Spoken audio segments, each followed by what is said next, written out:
There's a question that almost nobody answers correctly, and it's costing millions of people years of financial progress. When should you stop saving and start investing? Most people think the answer is obvious. Save as much as you can, then invest when you have enough. But here's the problem. Nobody tells you what enough actually means. So people either save forever and never invest, or they invest too early and have no safety net when life hits them. Both mistakes are expensive. Both are completely voidable. And by the end of this video, you'll know exactly when to make the switch, down to the specific number. This is Wealth Flip, where we break down the real mechanics of money so you can stop guessing and start building. Subscribe if you want more of this. Before I give you the number, I need to destroy a myth that's keeping a lot of people broke. The myth is this: saving and investing are the same thing. They are not. They are completely different tools with completely different purposes, and confusing them is like using a hammer to tighten a screw. You'll make progress, but you'll damage everything in the process. Here's the difference. Saving is protection. Investing is growth. Saving keeps you safe when things go wrong. Investing builds wealth when things go right. You need both, but you need them in the right order. Think about it this way. If you invest $10,000 and the market drops 30%, in the same month your car breaks down and your rent goes up, you now have $7,000 in investments you can't touch without locking in a loss, and zero cash to handle your emergencies. You're not building wealth, you're just stressed in a different way. But here's what nobody tells you about the other side of this mistake. Saving too long is just as dangerous as investing too early. Every month your money sits in a savings account earning 4-5%, while inflation runs at 3%, you're making almost nothing in real terms. You're working hard, sacrificing, putting money away, and essentially treading water. Meanwhile, the stock market historically returns 8 to 10% annually, which means every month you delay investing is a month of real compound growth you'll never get back. Here's the math that should make you uncomfortable.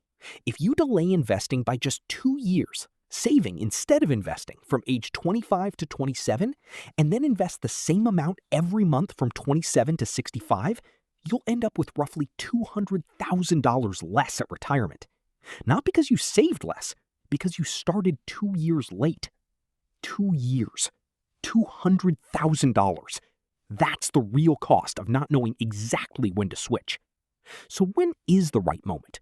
Here's the answer most financial advisors won't give you because it's too simple. The exact moment to start investing is when you have a fully funded emergency fund. Not before, not after. Exactly then.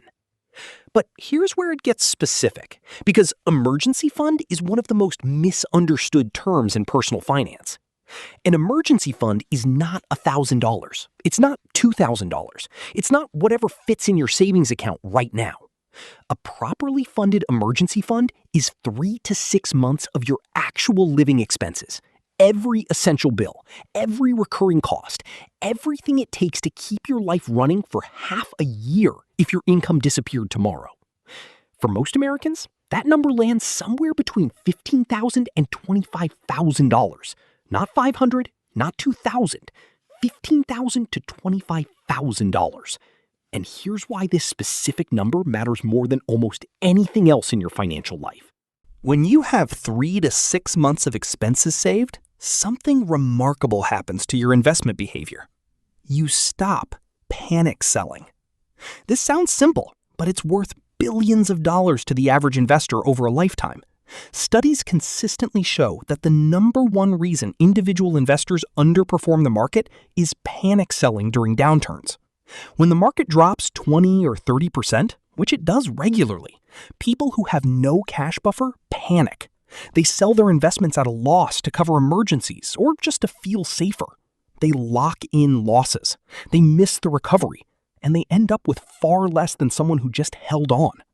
But when you have 3 to 6 months of expenses sitting in a separate savings account, untouched, available, protected, market drops become almost irrelevant to your daily life.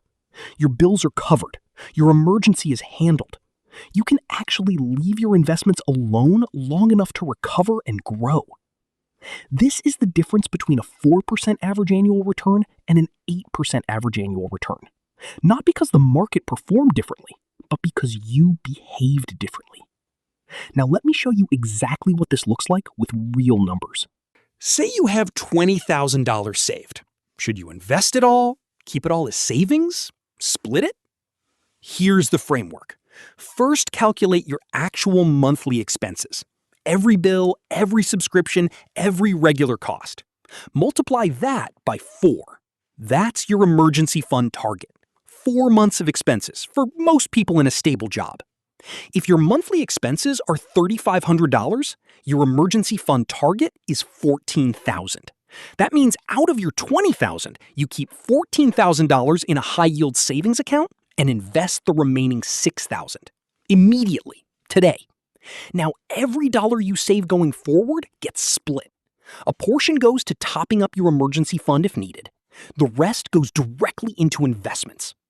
And here's what changes psychologically when you do this correctly. You stop feeling like you're choosing between safety and growth. You have both.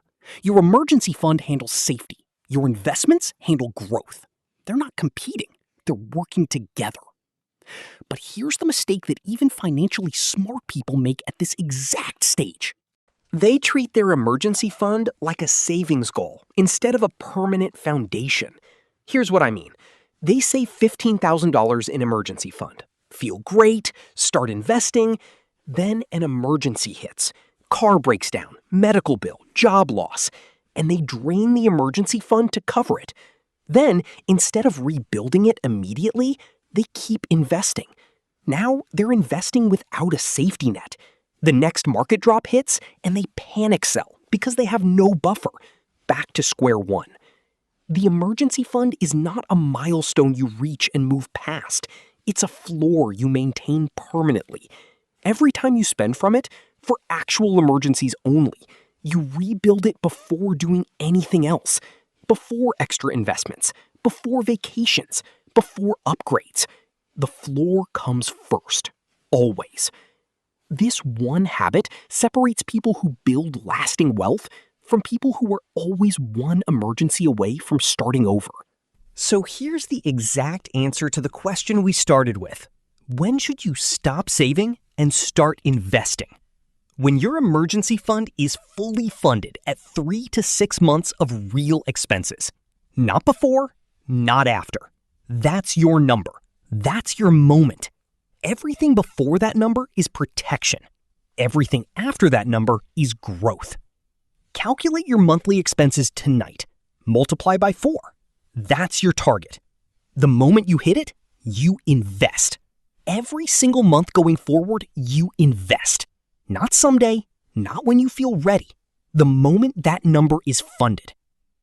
Your future self is either going to thank you for making this switch at the right time, or spend years wondering why their wealth never seemed to compound the way it should have. The decision gets made today. If this gave you clarity, hit the like button. It genuinely helps more people find us. Subscribe, because next week we're talking about the exact order you should invest your money. And most people are doing this completely backwards, and it's costing them years.